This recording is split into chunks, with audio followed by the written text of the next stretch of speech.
आइए आज हम लोग क्लास 8 को श्रीगणेश करते हैं। पहला प्रश्न है, सेब में किस पोषक तत्व की अधिकता होती है। मतलब प्रश्न समझ में आ गया होगा कि सेब में किस पोषक तत्व जो है, कौन सा पोषक तत्व है जो अधिक मात्रा में पाया जाता है। तो बताइए अधिक मात्रा में क्या पाया जाता है? लोहा या आयरन।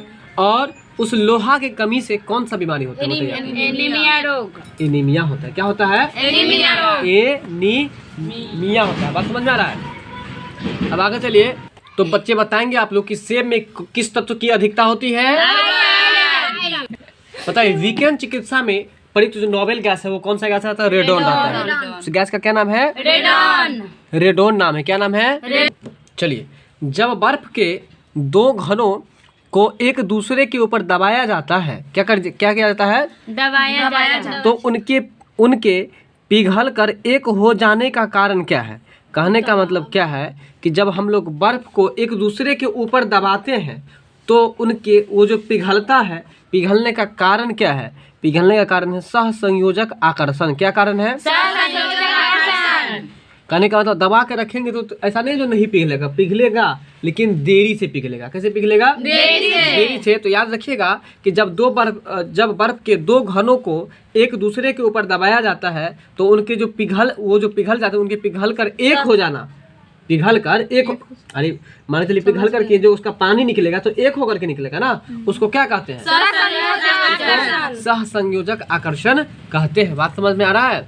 याद रखिएगा कि जब बर्फ के दो घनों को एक दूसरे के ऊपर दबाया जाता है तो पिघल कर एक हो जाता है।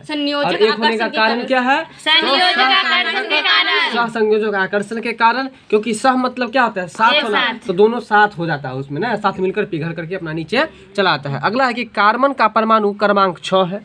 कार्बन का किसका? कार्बन का परमाणु क्रमांक कितना बता रहा है? 6 है। और परमाणु भार बता रहा है 12। परमाणु क्रमांक कितना है? 6। और परमाणु क्रमांक कितना है? 12। तो कार्बन के नाभिक में जो प्रोटीन होते हैं कितने होते हैं? तो 6। देखिए कार्बन का परमाणु क्रमांक कितना है? 6। देखिए क्रमांक कहेगा तो 6 है। भार कितना है? 12 है। भार 12 मिलता है कि नहीं? भार 12। इसलिए याद कर लीजिए कि कार्बन का भार कितना है? 12। क्रमांक कितना है? 6। तो उसका जो उसके नाभिक में जो प्रोटीन होगा कितना प्रोटीन होगा? तो 6 को होगा। अगला प्रश्न है आपका, सभी खनिज तेल किस कार्बनिक यौगिक के नाम से जाने जाते हैं?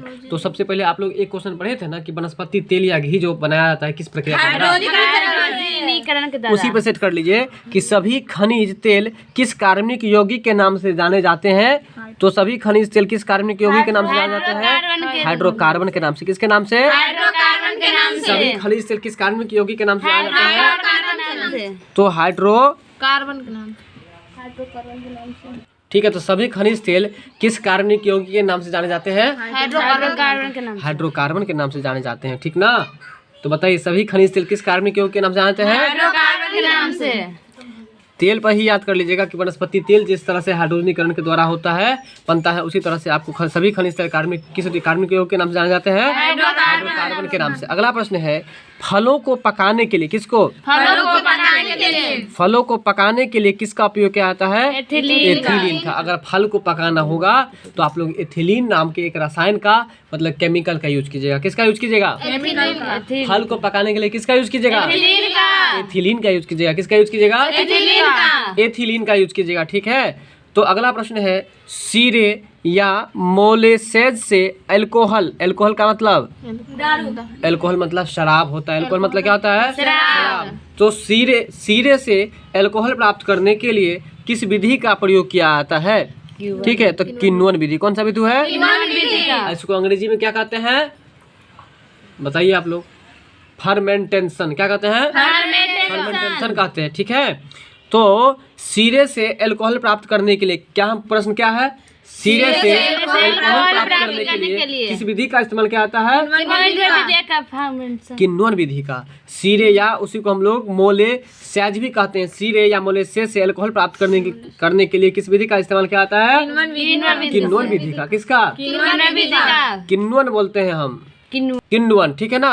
अगला प्रश्न है कि कार्बनिक यौगिक में हाइड्रोजन के अतिरिक्त कौन सा तत्व समानतः पाया जाता है। मतलब कार्बनिक यौगिक कोई भी हो उसमें हाइड्रोजन के अलावा कौन सा तत्व पाया जाता है, जिसमें हाइड्रोजन के अलावा क्या पाया जाता है, कार्बन पाया जाता है। जैसे कार्बनिक यौगिक है तो कार्बन तो रहेगा ही, इसलिए कार्बनिक यौगिक में हाइड्रोजन के अलावा कौन सा तत्व पाया जाएगा, कार्बनिक यौगिक में हाइड्रोजन के अलावा कौन सा तत्व पाया जाएगा, कार्बन पाया जाएगा। आपका अगला प्रश्न है अम्लीय वर्षा में, अम्लीय वर्षा है ना, अम्लीय वर्षा में आपको अधिक मात्रा में क्या पाया जाता है, हाइड्रोक्लोरिक अम्ल पाया जाता है। क्या पाया जाता है, तो आइए अब जो अगला प्रश्न है आपका, जरा इस प्रश्न में डाउट है, इस प्रश्न को जरा देख लीजिए। लिखा है कि अम्लीय वर्षा में, समझिए सबसे पहले तो ये समझिए कि अम्लीय वर्षा होने का जो कारण है वो दो है। एक है NO2 और दूसरा है SO2, यानी कि नाइट्रस ऑक्साइड और सल्फर डाइऑक्साइड, ये दो चीज़ याद रखिएगा। दूसरा बात यहाँ बता रहा है कि अम्लीय वर्षा में अधिकतम मात्रा किसकी होती है, तो उसमें अधिकतम मात्रा जो होती है यहाँ पर लिखा है हाइड्रोक्लोरिक अम्ल है, जो कि आपको ये गलत है। इसका सही आंसर जो होगा वो हो जाएगा आपको सल्फ्यूरिक अम्ल हो जाएगा, और जिसका जो सूत्र होता है H2SO4 होता है, ठीक है। तो अम्लीय वर्षा में जो अधिकतम मात्रा होती है किसकी होती है, सल्फ्यूरिक अम्ल H2SO4 की मात्रा होती है, ठीक है। इसके बाद फिर अगला प्रश्न है आपको डोलोमाइट, क्या है, डोलोमाइट जो है वो अयस्क है, और वह किसका अयस्क है, तो देखिए ये है मैग्नीशियम का अयस्क। किसका अयस्क है, मैग्नीशियम का अयस्क है। किसका अयस्क है, देखिए जरा ध्यान दीजिए, आप लोग को याद ही हो जाएगा। डोलोमाइट लिखा हुआ है ना, अयस्क वाला एक क्वेश्चन पूछने का ज़्यादा चांसेस रहेगा, बच्चा फंसता ही बहुत ज़्यादा है। देखिए डोलोमाइट में माई लगा हुआ है, माई, अब बकरी बोलता है मैं, तो माई अब मैं, बकरी जो बोलता है वो भी अपनी मम्मी को ही बोलता है, अब माई भी कोई बोला तो अपनी मम्मी को ही बोला। बात बराबर है कि अंतर है, बराबर है। इसलिए याद कर लीजिए डोलोमाइट में माई लगा हुआ है, तो माई जैसे ही आएगा तो आप याद कर लीजिएगा कि मैं वाला बात, मैं वाला बात, यानी कि मैं से मैग्नीशियम, तो मैग्नीशियम का एक अयस्क का नाम बताइए आप, डोलोमाइट। क्या होगा, डोलोमाइट हो जाएगा। क्या हो जाएगा, डोलोमाइट हो जाएगा। इसके बाद आपका अगला प्रश्न है किसी तत्व के परमाणु की, किसी तत्व के परमाणु की दूसरी कक्षा में इलेक्ट्रॉनों की अधिकतम संख्या कितनी हो सकती है। किसी तत्व के परमाणु की दूसरी कक्षा में, किसी तत्व के परमाणु की दूसरी कक्षा में इलेक्ट्रॉनों की अधिकतम संख्या कितनी हो सकती है, तो 8। देखिए इसका जो होता है ना, याद रखिएगा 2, 8, 18 होता है। क्या होता है, 2। देखिए पहली कक्षा में कितना हो सकता है अधिकतम, 2। दूसरी कक्षा में अधिकतम कितना हो सकता है, और तीसरी कक्षा में कितना हो सकता है, 18। तो बताइए आप लोग कि किसी तत्व के परमाणु के दूसरी कक्षा में, बस इतना याद रखिए, परमाणु के गलत है, परमाणु के दूसरी कक्षा में इलेक्ट्रॉनों की अधिकतम संख्या कितनी हो सकती है, 8। ट्रिक क्या बताया आपको, 2, 8, 18। मतलब पहली कक्षा में कितना हो सकता है, दूसरी कक्षा में 8, तीसरी कक्षा में अधिकतम 18 रह सकता है। चलते हैं अगले प्रश्न पर। परमाणु संख्या या द्रव्यमान संख्या एक परमाणु में इलेक्ट्रॉनों की संख्या कितनी होगी। प्रश्न क्या है, परमाणु संख्या एवं देखिए यहाँ एवं भी है और या भी है। परमाणु संख्या एवं द्रव्यमान संख्या एक परमाणु में इलेक्ट्रॉन की संख्या कितनी हो सकती है।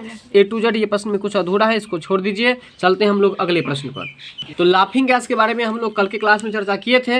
लाफिंग गैस का जो रासायनिक नाम होता है वो होता है आपको नाइट्रस ऑक्साइड होता है, ठीक है। क्या होता है, तो बताएंगे आप लोग कि लाफिंग गैस जो है इसका रासायनिक नाम क्या होता है, और नाइट्रस ऑक्साइड का अगर सूत्र पूछ देता क्या कहेंगे, N2। चलिए अगला प्रश्न है भट्ठी में, कहाँ पर, भट्ठी में। क्या आप लोग भट्ठी देखे हैं, क्या होता है भट्ठी,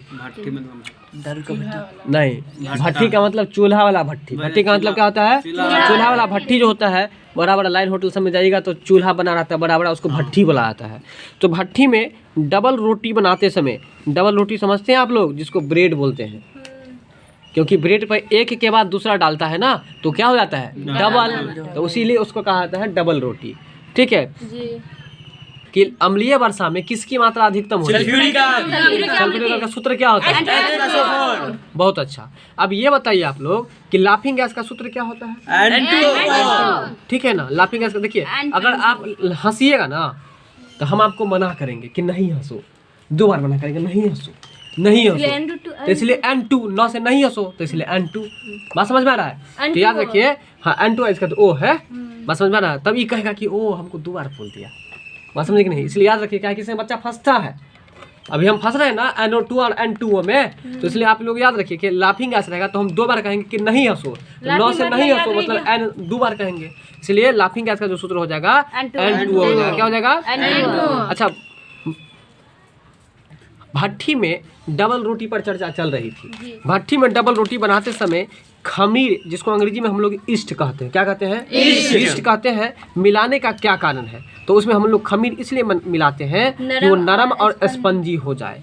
ठीक है ना? डबल रोटी बनाते समय हम लोग खमीर या ईस्ट उसमें जो मिलाते हैं, क्यों मिलाते हैं? देखिए समोसा जो बनाते हैं हम लोग, तो उसमें डालडा मिलाते हैं, उसको हम लोग कहते हैं कि खस्ता मिलाना। खजूर बनाते हैं, खजूरिया जिसको बोलते हैं, उसमें हम लोग डालडा देते हैं या घी देते हैं, क्यों? कि वो थोड़ा मुलायम रहे। बस वही बात इसी पर सेट कर लीजिए। यहाँ पर हम लोग डालडा मिलाते हैं, यहाँ पर याद कर लीजिए खमीर। खमीर को अंग्रेजी में हम लोग कहते हैं ईस्ट। क्या कहते हैं? ईस्ट कहते हैं। तो याद रखिए कि भट्ठी में जब डबल रोटी बनाते हैं, भट्ठी में जब डबल रोटी बनाते हैं तो उस समय हम लोग उसमें ईस्ट या खमीर क्यों मिलाते हैं? तो डबल रोटी को नरम और जैसे स्पंजी मतलब नहीं समझे? लूज जैसे मिठाई जो होता है आपको नहीं कैसे स्पंज के जैसे है, तो वही स्पंजी। बात समझ में आ गया? चलिए अब अगला है एप्सम लवण है। क्या है? एप्सम लवण है। यहाँ पर इप्सन लिखा हुआ है, तो इप्सन लवण का प्रयोग जो क्या आता है वो आपको कहाँ पर क्या आता है? ठीक है, तो रेचक में। ठीक है,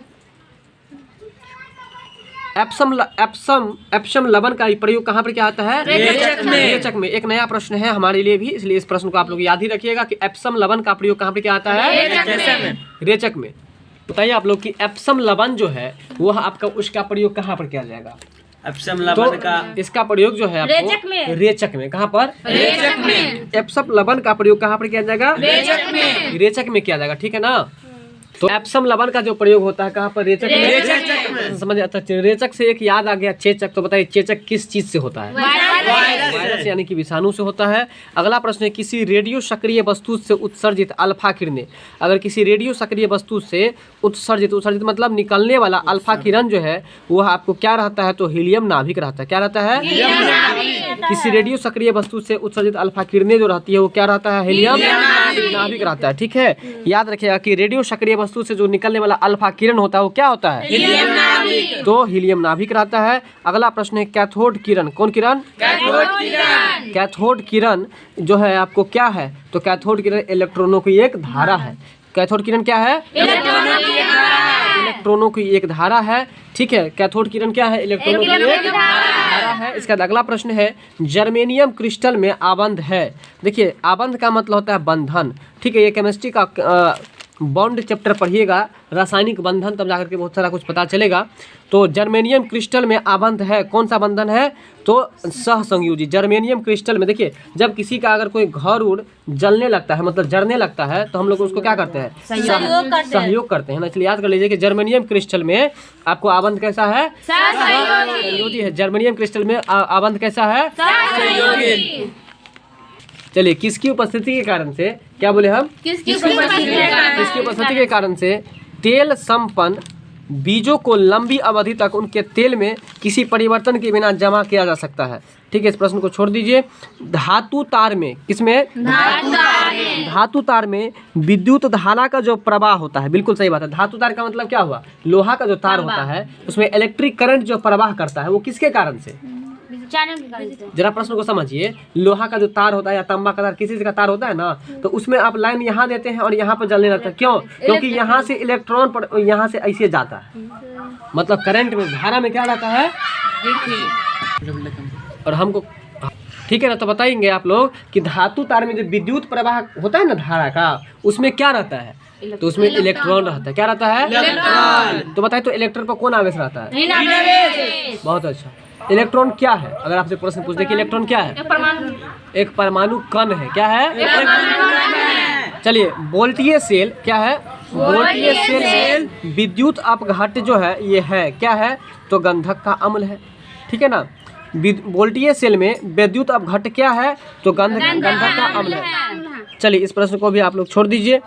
अगला है किसी रेडियो सक्रिय वस्तु से जो उत्सर्जित होती है, अभी ये प्रश्न रिपीटेशन हो गया कि रेडियो सक्रिय वस्तु से जो उत्सर्जित होती है आपको अल्फा कण, वो क्या रहता है? तो हीलियम नाभिक। ठीक है, तो प्रश्न रिपीटेशन है। नौशादर क्या है? नौशादर का जो सूत्र है वो है NH4Cl। नौशादर का सूत्र क्या है? NH4Cl। नौशादर का सूत्र क्या है? NH4Cl। इसको याद रखिएगा आप लोग कि नौशादर का जो सूत्र है वो NH4Cl है। NH4Cl ठीक है। नौशादर का सूत्र क्या होता है? NH4Cl होता है। चलिए, जंगरोधी इस्पात, जंगरोधी का मतलब क्या होता है बताइए? जंग लगा होता है। जिस पे जंग नहीं लगता हो। तो स्टेनलेस स्टील, क्या आप स्टील पर देखते हैं जंग लगता हुआ? नहीं। स्टील जो है वो आपको जंगरोधी होता है। ठीक है, तो जंगरोधी इस्पात के निर्माण में इस्पात का मिश्रात्वन किससे होता है? देखिए, ज़्यादा कुछ इसमें नहीं पढ़ना है, बहुत क्वेश्चन को घुमाया है। इतना ही याद रखिएगा कि जंगरोधी इस्पात जो होता है, इस्पात का निर्माण किन किन मिश्र धातु से होता है? तो याद रखिएगा क्रोमियम और निकेल। देखिए, तो यहाँ पर याद रखिएगा कि जंगरोधी इस्पात के को कट कर दीजिए, निर्माण किससे होता है, बस इतना याद रखिए। ठीक है, इसको कट कीजिए। जंगरोधी इस्पात का निर्माण किससे होता है?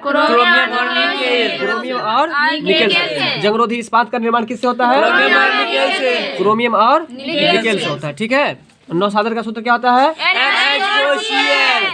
चलिए, अगला प्रश्न है आपका अस्कंदन कारक। क्या लिखा हुआ है? अस्कंदन कारक यानी कि सोइंग एजेंट। अस्कंदन कारक यानी कि सोइंग एजेंट के रूप में मृदु पेय के निर्माण में प्रयोग किया जाता है किसका? फास्फोरिक अम्ल का। अस्कंदन कारक के रूप में मृदु पेय के निर्माण में, छोड़िए इस प्रश्न को, ऐसा टेढ़ा प्रश्न परीक्षा में नहीं पूछता है, इसको नहीं, कट कर दीजिए। ठीक है, अगला है स्लेम नाम दिया आता है। स्लेम क्या लिखा हुआ है? स्लेग। स्लेग है। स्लेग नाम दिया था किसको? तो गलित कैल्शियम सिलिकेट को, ये याद रखिएगा। स्लेग किसको नाम दिया जाता है? गलित कैल्शियम सिलिकेट को। स्लेग किसको नाम दिया जाता है? कैल्शियम सिलिकेट को दिया जाता है। अगला प्रश्न है इस्पात, है ना। इस्पात को अभी हम जंगरोधी इस्पात के बारे में पढ़े हैं, स्टेनलेस स्टील जिसको कहते हैं, या आयरन वस्तु में जिंक की पतली परत के लेपन का क्या नाम है? मतलब जिंक, देखिए किसी पर जो आयरन पर या किसी इस्पात पर जो हम लोग लेपन चढ़ाते हैं, किसका? जिंक का, उसको हम क्या कहते हैं? तो उसको हम लोग कहते हैं यशद लेपन। वही प्रश्न पूछ रहा था, उसको क्या कहते हैं? चलिए, नाभिकीय रिएक्टर में ईंधन का काम क्या है बताइए? तो ईंधन का काम है, ईंधन का काम करता है यूरेनियम। यानी कि नाभिकीय रिएक्टर में किसका यूज किया जाता है ईंधन के रूप में? यूरेनियम का। यूरेनियम का सूत्र क्या होता है? यू। क्या होता है? यू। तो नाभिकीय रिएक्टर में ईंधन का काम करता है, तो मतलब कि नाभिकीय रिएक्टर में ईंधन का जगह पर किसका यूज किया जाता है? यूरेनियम का। ठीक है, बासी मक्खन खाए हैं आप लोग? बासी मक्खन से दुर्गंध क्यों आता है? क्योंकि उसमें ब्यूटारिक एसिड बनता है। बासी मक्खन में क्या बनता है? ब्यूटारिक। देखिए, याद रखिएगा कि बासी मक्खन रहेगा तो आपका बेटा सब खाएगा। कौन खाएगा? बेटा सब खाएगा। तो इसलिए याद रखिएगा कि उसको हम लोग ब्यूटारिक एसिड कहते हैं। क्या कहते हैं? ठीक है, तो बहुत से बासी मक्खन हुआ, बहुत से ब्यूटारिक एसिड। याद रखिएगा कि बासी मक्खन खट्टा क्यों लगता है? यह दुर्गंध क्यों लगता है, मतलब गंध क्यों करता है? तो इसमें ब्यूटारिक एसिड बनता है, जिसके कारण से वह दुर्गंध मतलब खराब गंध आता है। चलिए, संचायक बैटरी में प्रयुक्त होता है क्या चीज? लेड। बैटरी में क्या चीज प्रयुक्त होता है? लेड प्रयुक्त होता है। संचायक बैटरी में क्या प्रयुक्त होता है? तो आपको लेड प्रयुक्त होता है। ठीक है, तो एक दो प्रश्न का आप लोग जवाब दीजिए कि कैथोड किरणें जो है वह आपको, कैथोड किरणें क्या है? इलेक्ट्रॉन की धारा। अगर आपसे पूछे कि कैथोड किरणें क्या है, तो इलेक्ट्रॉन की धारा है। कैथोड किरणें क्या है? इलेक्ट्रॉन की धारा है। और किसी रेडियो सक्रिय वस्तु से जो उत्सर्जित अल्फा किरणें होती है वो क्या होता है? तो वो आपको हीलियम नाभिक होता है। क्या होता है? हीलियम नाभिक। तो बताइए, नाभिकीय रिएक्टर में ईंधन के जगह पर किसका यूज किया जाता है? यूरेनियम का। संचायक बैटरी में किसका प्रयोग किया जाता है? लेड मतलब सीसा का सूत्र क्या होता है? बहुत अच्छा। चलिए, अगला प्रश्न है जंगरोधी इस्पात के निर्माण में किस किस का यूज किया जाता है? जंगरोधी इस्पात का क्रोमियम और निकेल का। बताइए कि एप्सम लवण का प्रयोग किसमें क्या आता है? एप्सम लवण का प्रयोग रेचक में। किसमें? रेचक में। अगला प्रश्न है कि डोलोमाइट किसका अयस्क है? मैग्नीशियम का सूत्र क्या होता है? Mg। सूत्र नहीं, संकेत होता है Mg। ठीक है, सूत्र भी बोल सकते हैं। तो बताइए कि सीरे या मोलेसेस से अल्कोहल प्राप्त करने के लिए किस विधि का प्रयोग किया जाता है? तो किण्वन विधि का। किस विधि का? फलों को पकाने के लिए किसका यूज किया जाता है? एथिलीन का। फलों को पकाने के लिए किसका प्रयोग किया जाता है? कार्बन का एक परमाणु क्रमांक 6 है और भार उसका 12 है। तो आप ये बताना है आपको कि कार्बन के नाभिक में कितने प्रोटीन होंगे? 6 होंगे। सेब में किस पोषक तत्व की मात्रा अधिक होती है? विकिरण चिकित्सा में प्रयुक्त होने वाला नोबेल गैस कौन सा है? रेडॉन। क्या है? विकिरण चिकित्सा में प्रयुक्त होने वाला नोबेल गैस कौन सा है? रेडॉन है, ठीक ना।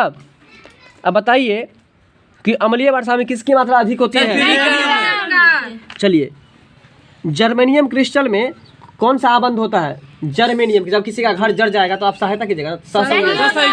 जर्मेनियम क्रिस्टल में कैसा आबंध होता है? सहसंयोजी। अब बताएंगे कि धातु तार में मतलब जो आप जैसे बिजली का तार कोई लगाते हैं तो उसमें क्या मतलब प्रवाह करता है? इलेक्ट्रॉन करता है, ठीक है। अब बताइए आप कि इस्पात या आयरन पर जो जिंक की परत चढ़ाते हैं उसको क्या कहते हैं?